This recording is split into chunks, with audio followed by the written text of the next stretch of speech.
Good morning. I am so happy to see all of you who are bright and shiny faces here on a Monday morning with your cameras on, because it is so fun and nice to talk to everyone. If you are catching this on replay, welcome and thank you for tuning in. Just so you know, you can always join us live on a Monday morning. And I love seeing the smiling faces. Hi, Shar. You've got a little one there with you. All right. If you have friends that want to catch this on a replay, we always stream it into our group, which has been on Wednesdays. I think we're going to move that up. So it streams out on Mondays at noon, because I have some special things I want to do live in my group on Wednesdays. That will be some more freebie training type workshops. So we're going to kind of move those things up, and people are asking for the recordings and those emails to go out sooner. So we're going to do that. You can also catch these replay in our app and on our YouTube channel. So we try to make them available as much as humanly possible. That goes for me, and that goes for Wednesdays with Sydney and her social media training. So today this whole month I've been talking about, getting unstuck and the things that keep us stuck, and kind of how to get through those things that can keep us stuck. And I had a great conversation with one of my mentees this past week, and she did exactly what you're supposed to do, and actually went live about it. If you caught that, great. If you didn't, I'm going to go over it again. But I already had this talk kind of planned, and I was going back and forth through it. If you saw the graphic change a couple of times, it's because it originally was named perfectionism, but I really didn't want people to not hop on the training thinking that, perfectionism was the topic, because it really had more to do with, eliminating that from us and talking a little bit more about that inner critic that we have that continues to expect us to be perfect before we get started with the important things as it relates to business. All of this always relates back to business. I'm going to mute you. So this is really more about silencing that inner critic. And what I found was, a lot of times when we have the issues with the inner critic, it has a lot to do with sorry, we're working around here on the mute button, making sure that I've got everybody muted. But we really want to unlock our full potential, and we want to overcome the imposter syndrome. So that inner critic a lot of times is imposter syndrome jumping in. And let me start with my own personal story, because it's always helpful to relate it back to something. And I love to be transparent on these and kind of teach you guys and show you guys what I've been through, so that maybe you don't repeat the same mistakes, or you realize that I'm human too. So for my entire business career, got out of college, went and got my first big girl job for a corporation, learned very quickly that I did not work well for others. I worked really well with others, and could be an entrepreneur and create my own business. So my very first business adventure that I went into was actually with my husband at the time. We owned and operated a very large floor covering and remodeling store. And so partnership, right? And then I moved out of that and had my own business for a little while, until my father came to me and said, "Hey, I want to open up this business." I was like, all right. So I opened up the business with him. We do that. That goes on for a while. I kind of fall into network marketing, also a business with other people, and teaming up with people. And from there, launched a couple of different businesses, an event company that hosted large events in the network marketing space, had lots of partners, worked on a technology startup that unfortunately never came all the way to fruition, but it was a 5-year project with partners. If you've seen Sydney and I, we've done a lot of this hustle and slay stuff as partners, right? So my own inside voice, my own inner critic, my own person that would self-sabotage me on the inside, the one that was making me feel not capable or worthy of doing anything and branching off completely on my own. It was a scary space, right? There was no one there that was going to be the catch-all for anything else. It was all going to be on my shoulders. There was no one else that was going to help pick up the pieces. Now, Sydney and I have started separating our brands, and you guys have watched us start to do that, right?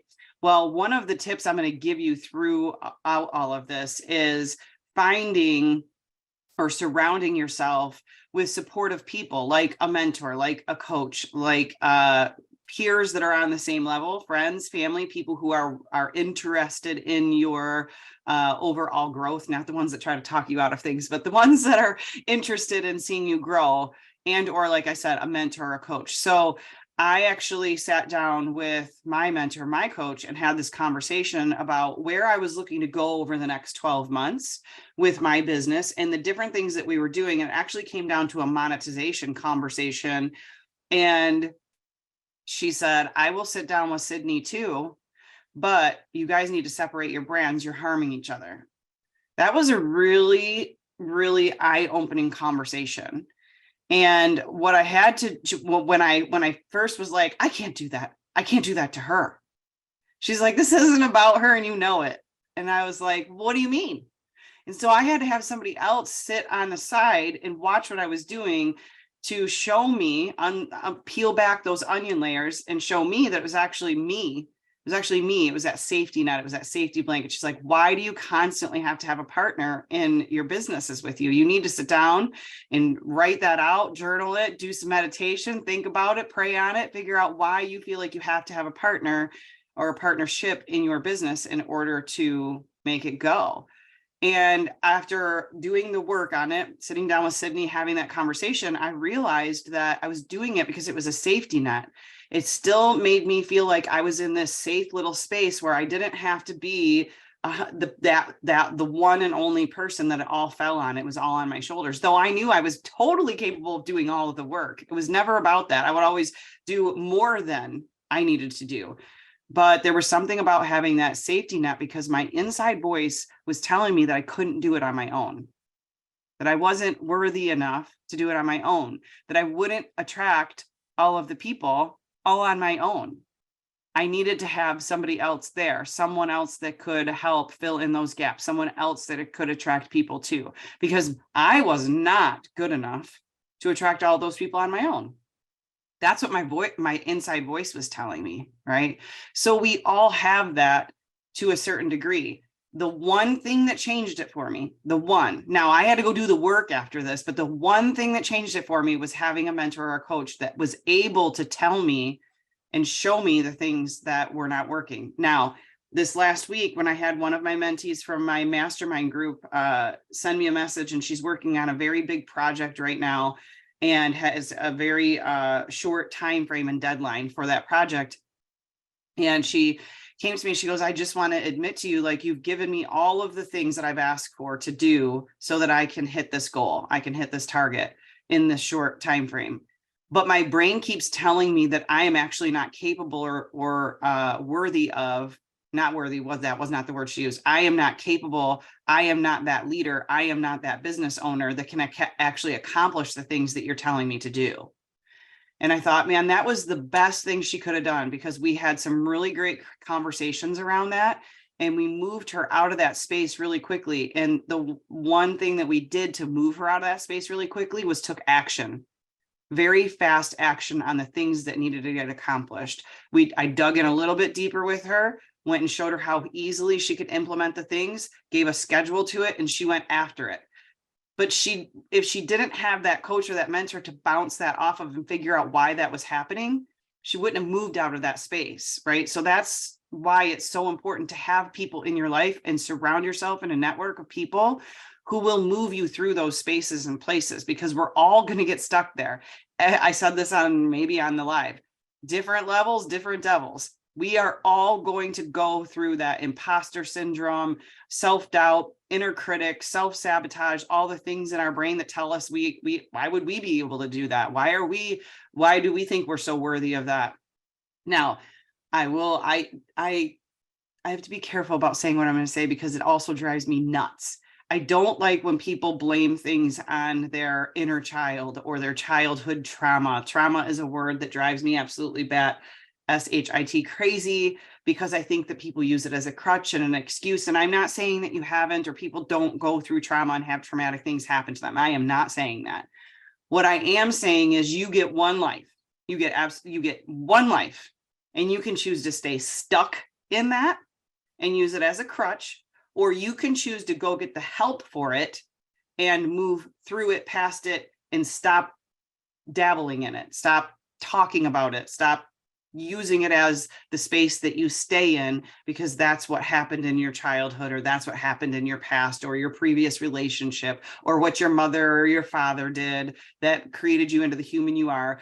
I will tell you, if you do not like what I'm saying, go read Tony Robbins' book, because he's somehow gotten himself out of that type of childhood and onto an extremely successful childhood.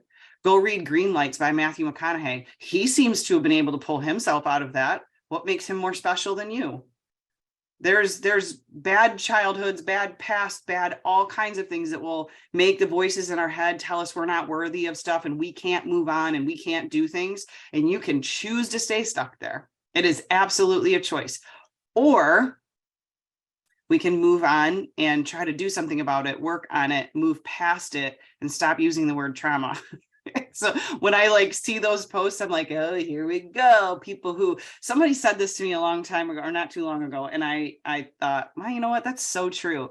There are so many self-development and self-improvement books. It is such a big market because people want to read about it and think about it and do about it. And a lot of those authors actually just want you to stay right there because they can keep selling you more books if you stay there and you stay stuck and you don't do anything about it. And boy, do those authors actually know where the general population stays stuck. You can just write another book about it and you'll read it again. Right. So when you are, I urge you, because I give a lot of books out, right? And I'm going to talk a tiny bit about one that I would recommend today. But I always say, if you are going to read a book, then you have to take something away from it that you are going to work on improving or changing or moving forward in your life with it. So managing your inner critic, how to quiet the voice that tells you you're not ready to start. You are not ready to jump into your new business venture. You are not ready for that next rank. You are not ready for that promotion. You are not capable of creating your own business and having your own thing and doing what you dream of. What I realized is my superpower and that I love working on. You know what? I'm going to tell you right now something that just happened. When I found my superpower, my inside voice in the middle of that cringed. Why? Because it is really hard for us to get rid of that inside voice that tells us we are really good at something and we are proud and we can say it loud. It still happens to me. So I know it will happen to you. And some of the tips I'll give you is some affirmations. I have them written on my bathroom mirror so that I can read them every single time I'm standing in front of it. Because we still go through that. We still have that urge. So back to what I was going to say. My superpower is helping people figure out what they are really good at, turning it into a business, and then taking that dream that they've always had in their head that they want to do but don't think they're capable of, and turning it into something that they can walk away from the 9-to-5, walk away from feeling like they're going to be broke through their entire retirement because they don't have enough money for the god-awful changes that are going on in our economy. So I know what my superpower is, and I've worked really hard over the last couple of years to hone in on that. And that's what I love helping people do. One of the biggest steps we have to overcome, I've been thinking about, Kristen, not to call you out, but we had lunch last week and we started talking through some of her things, and she's doing the work. She's in the mastermind. She's doing the work. I got messages from her yesterday about her core values and kind of massaging that a little bit for her. But a couple of things she said to me at that lunch has been playing in my head ever since, because I know there's still some things there that I don't know if she believes she's capable of doing what we're talking about. And maybe it's just because that's not the right thing yet, in which I think you were starting to work through yesterday. So I applaud you for putting in the work, because if you don't put in that work, you're never going to get past those things in your head that are stopping you. So we have to somehow figure out how to quiet that voice that keeps us stuck and keeps us from starting what we really want to have. 3 reasons why we get stuck because of our inner critic.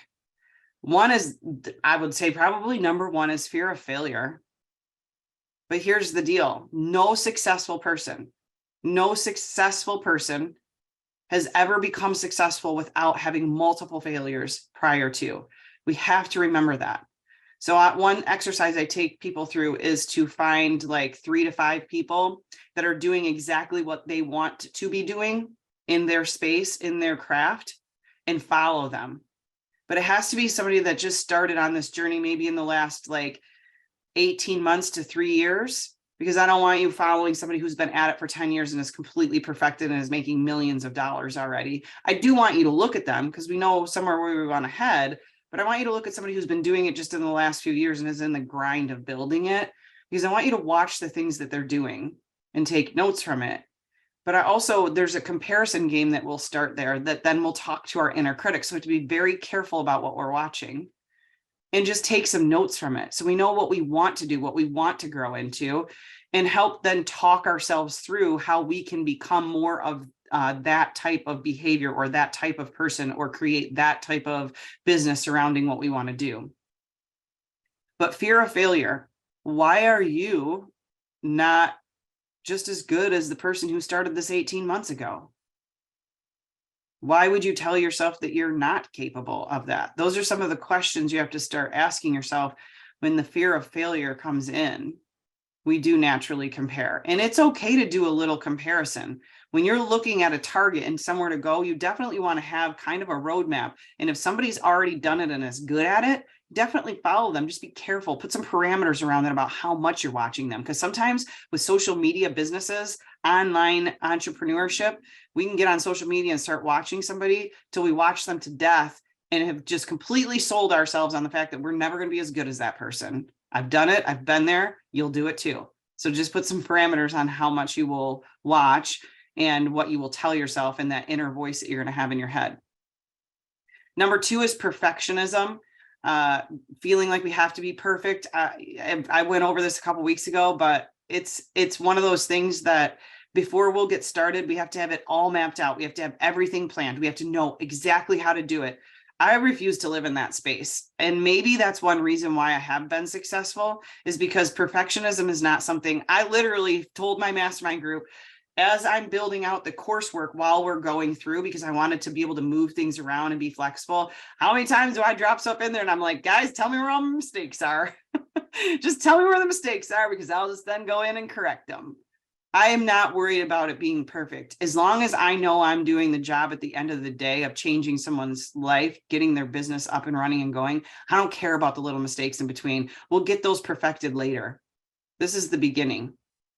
So don't worry so much about that perfectionism piece. And number 3 is low self-esteem. If you suffer from low self-esteem, there is more work you need to do. There is definite more work you need to do, but I will tell you, go create a plan of action for getting through that. I had a great conversation with my brother yesterday, who is working through some things that have really debilitated his life over the last, almost 20 years, slowly chipping away at how he lives his life. And I was really proud of him though. Yesterday, we sat down and had a conversation, and he tells me, but here's what I'm going to go do. These are the things I'm going to go do. Here's some of the things I've tried. Maybe I haven't gone far enough in depth with them, but here's the things I'm now going to go and do and try and put and implement, because I don't want to live like this anymore. These things are debilitating my life. They are making it so that I am not living my life the way that I want to. And we get one. So if you're struggling with self-doubt, self-esteem, inner critic, please today go make a plan so that you can walk through that, because you get one chance at this. Why live 5 years, 10 years, 20 years, wishing, wanting, praying, hoping that we can have something that we want, that we can walk away from that 9 to 5. We can have our own business. We can get to the top rank of our company. We can grab that promotion. Why should you live any longer not being able to do that, when there are 1,200,000, 65,000 tools out there for you to get what you want? All right. So managing your inner critic. What are some things that we can do to manage that inner critic? First of all, acknowledge it. Acknowledge the inner critic. Acknowledging that it's there, and then going and doing some journaling. I actually put a post on Facebook yesterday. My good friend Paul, who we've been in masterminds together, gave a really good tip on there. Acknowledge that inner critic. When that voice comes in and starts talking, notice it. Don't let it just keep blabbing there in the background. Kathleen took me up on a 12-hour walk challenge. She did I gave them the option to start with just like a 3-hour walk if that was what they could do. But I really want overall people to do the 12-hour walk. It's a challenge. I didn't create it, but I did it, and it was life-changing for me. It was business changing for me. So I implemented that into my mastermind, and Kathleen did a 3-hour, was it yesterday? Yesterday. And the one comment she had was she didn't like how bored she got. And I want to dig into that with you. We're not going to do it right here, but I had some questions around it because I was like, was it bored because your brain was just going and you didn't know what to do with all of it? Was it you didn't like that you were bored because that says something about, well, gosh, I'm so dependent on all the outside sources and voices to keep my brain occupied that then I don't let my brain just free flow. What I found in that 12-hour walk is I allowed my brain to free flow. Were there moments of boredom? Sure. But I was most of the time, my brain talks too much and I need to quiet it down. I need to slow it down. And man, did it, I would stop and I would get my notebook out and I would journal. So my friend Paul says yesterday, when that inner critic comes in and you start overthinking stuff, physically get out a piece of paper, a journal, whatever it is, keep a notebook that is just for this and start writing down all of the stupid things your brain is saying. He said, once you start writing it out, it sounds really silly. And it does. When you start writing out what your brain is actually saying to you that's in a negative headspace, you start to actually write it down. You're like, well, who would ever put that on paper? That is so ridiculous. My brain is saying that to me. I thought that was an extremely great exercise. So number one is acknowledge that inner critic is there and let's do something about it. Reframe negative thoughts. One thing I really like, it's a book called The Complaint Free World or something like that. And you put a rubber band on your wrist. And every time you find yourself complaining, whether it's verbally or non-verbally, you take the rubber band and you put it on the other wrist. And like every time you have a negative thought come in, you got to switch the rubber band to the other wrist so that it's stop. The whole point in doing it is to reframe your brain. Like we have these negative thoughts come in, right? And we do nothing about it. We just if somebody came up to you and talked to you that way, would you let them? I mean, if you would, that's a whole nother problem. But if somebody came up and started telling you how incapable you are of, let's just call it going live on Facebook or or getting up on a stage and speaking or being interviewed on a podcast, if someone actually came up to you and was like, you know what, Shalay, no, you can't do that. You're not capable. You cannot get up on a stage and scream, I am worthy. What was the words? I can't remember now. I will prevail. I will prevail. So if somebody came up to you and told you were incapable of doing that and went on this big rant and rage about how you were incapable of doing that, what would you say to them? Like, would you just allow someone to talk to you like that? But we do allow our brains to do it. We allow our own brains to do it every single day to us. So that rubber band theory, I would implore you to go do that when it comes to negative thoughts. It doesn't even have to be about complaint, but when the inner critic starts going, when that voice in your head starts giving you that imposter syndrome, I implore you, take the rubber band and move it over to the other wrist, right? Something you can actively do. Practice some self-compassion, be kind to yourself. I don't think we do that enough. Set some realistic expectations about what it is that you're trying to go accomplish. Perfect example in my mastermind, I told you I asked them to all go find 3 to 5 people that they were going to follow and work on things.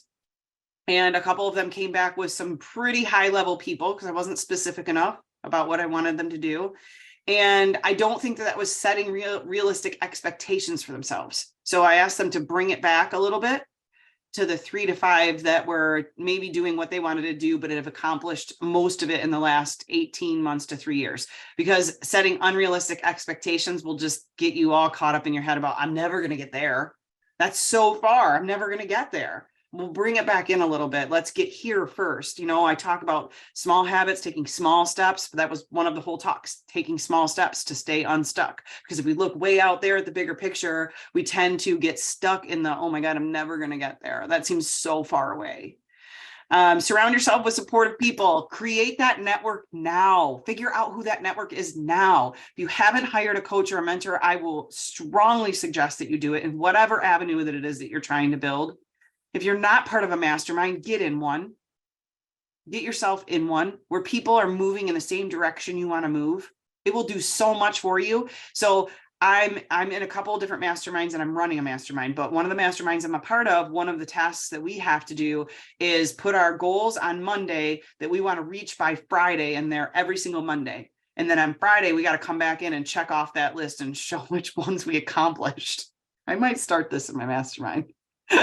It's like, when you have to do that in front of other people, it holds you so much more accountable. But it keeps you on this playing level that is so high up here. You don't even have choice to listen to that inside voice in your head. You just got to go do the work. Go do it, because if you don't, you're going to have more than inside voices telling you that you suck. Just kidding. No, we'd never do that. We'd never do that in a mastermind. But surround yourself with supportive people. If you're surrounding yourself with junk, you're going to get junk. I'll just leave it at that. I have talked about that for so long. If you surround yourself with people who are going nowhere, you're going nowhere. You are the average of the 5 closest people you hang out with. You will just continue to go nowhere if you hang out with nowhere. So find some people who are going somewhere and hang out with them. And I will implore you, why do I keep using that word? To go and find people who are actually maybe a level ahead. Not the people who are sort of kind of saying they're going to do it. Why don't you actually go see if they got results? Why don't you pull up the hood on that vehicle and see if those people actually got results? Because I find people surrounding themselves with people just make them comfortable. They're kind of sort of going somewhere, but they aren't actually any better than you. So you're not really leveling up at all. You're not going and growing anywhere. It will make you uncomfortable to hang out with people who are going places faster than you. But I will guarantee you'll start stepping on that gas and going just a little bit faster. Develop a growth mindset. Visualize success. Visualize, visualize, visualize. I'm bringing out a booklet, planner, whatever you want to call it, later this year that is going to have my system in there, the daily gratitude, the affirmations, the things that are going to keep your inner critic quiet. And then also visualization in there, keeping your mind set on positive things that you're working towards and doing that on a daily basis, so that you know you have your mind focused on the things that it needs to be focused on and less focused on the things that it doesn't need to be focused on. Brain dump that junk and get it out of your head. Then last, keep a record of your achievements. I think one thing we don't do enough, and it's why I ask it in my superpower form, is what do you do well? What are you known for? What are you weird for? And what have you achieved that you're proud of? And as soon as people start putting things down they're proud of that they achieved, that inner voice starts to shut up. Right? Because you've done it before. You've accomplished some great things in the past. What makes you think you can't go accomplish more great things, even better, even one more level up? You've already done some things. Let's take inventory of those. So I want you to keep those in forefront of your brain. All right. I am at my 9:30 minute mark. I'm going to put out an email that's going to have a bunch of these notes plus a few more in there about imposter syndrome and things that you can do to overcome it. 5 quick ways I want to tell you to overcome this imposter syndrome thing. Practice gratitude. Be very grateful for what you already have, and more good things will come to you. Positive affirmations every single day. Figure out the ones that you need. Do some research on this. Figure out the positive affirmations that you need and put them in front of your face every single day, somewhere where you're going to see them. If it's the phone screen that you swipe away, mine are on my bathroom mirror. I change them. My cleaning lady probably thinks I'm absolutely nuts. I've got the most crazy, ridiculous things that are my affirmations on my mirror. I don't know. Maybe she likes that. Maybe she likes reading how crazy I am every time she's here. But I write them on my bathroom mirror because I stand there a lot, right? We got to get ready every day. So I see them. I got to brush my teeth every night. I got to wash my face. So I see them repeatedly. So the positive affirmations every single day. Acknowledge the thoughts, write them down, put them in a journal, get rid of them, see how silly they sound. Call your mentor, share your thoughts and feelings with a coach, an advisor. They're probably going to seem just as silly when you spit them out to someone else too, because that person's probably going to laugh at you and be like, that was silly. I've already seen you do things like this. I already know you're capable of doing more. So why would your brain be doing that? So you need that reminder from someone else sometimes. And then figure out a reframe practice, whether it's the rubber band thing. Maybe you take that rubber band and just like snap yourself. I don't know. So it causes a little bit of pain. And then switch it over to the other wrist. Whatever you got to do, figure out a way to reframe your brain when the negative thoughts come in. If that's journaling and brain dumping, if that's changing the rubber band to the other wrist, but find something for you that you can stop that negative thought process and start reframing it to more positive. Oh, I said I was going to give you the book recommendation, and I'm going to do that. It's this book called Stop Overthinking by Nick Trenton. Stop Overthinking, 23 Techniques to Relieve Stress, Stop Negative Spirals, Declutter Your Mind, and Focus on the Present. Now, if you're working on something in your business right now that this is not affecting you that much, don't go run out and get this book. If you are totally stuck in your business, totally stuck, because this is something that's debilitating to you, go get this book. Okay. I don't know if it's on Audible. I haven't looked. I just had the book because it has 23 techniques in it. I wanted it to like highlight it and put things in it so I could help other people. But it is a really great book. And some of the things I already started reading in there. There's also, speaking of practices, there's also a technique in here called the CBT to clean up your self-talk. I have not done the studying on it yet, but talks about it a lot in this book and how to implement that to get rid of the negative self-talk in your brain. But there's lots of it is on Audible. Okay. So have you listened to this one yet, Sid? No. Okay. So it is a really good book. It's packed with information. That's why I liked it so much. All right. Next week, we are going to move out of the stuckness and into alignment. So next week is all going to be about being aligned in what you're doing and making sure it's the right thing for you, so that as you move forward, as you grow your business, as you start putting all the pieces in place, it's got to feel right. It's got to feel good, because then you know you're on the right path and the stuckness goes away, because you get really excited to get up and work on those things every single day, because you know you're moving in the right path and being aligned to what your goals and your overall vision is. So join me next week. I hope you guys have a fabulous week. I'll be traveling all week. It's all about business. It's all about growth for me. So if there's anything I can do for you, just drop in my messenger and I'll see how I can help. But I absolutely adore all of you guys for hopping on live. And if you're catching it on replay and you want to share this out to anybody, please, please, please, by all means, share this out to anybody who needs this. I would always appreciate that. Pop in the stories, tag me, tell me hi, I'll reshare. And I hope you guys have a fabulous week.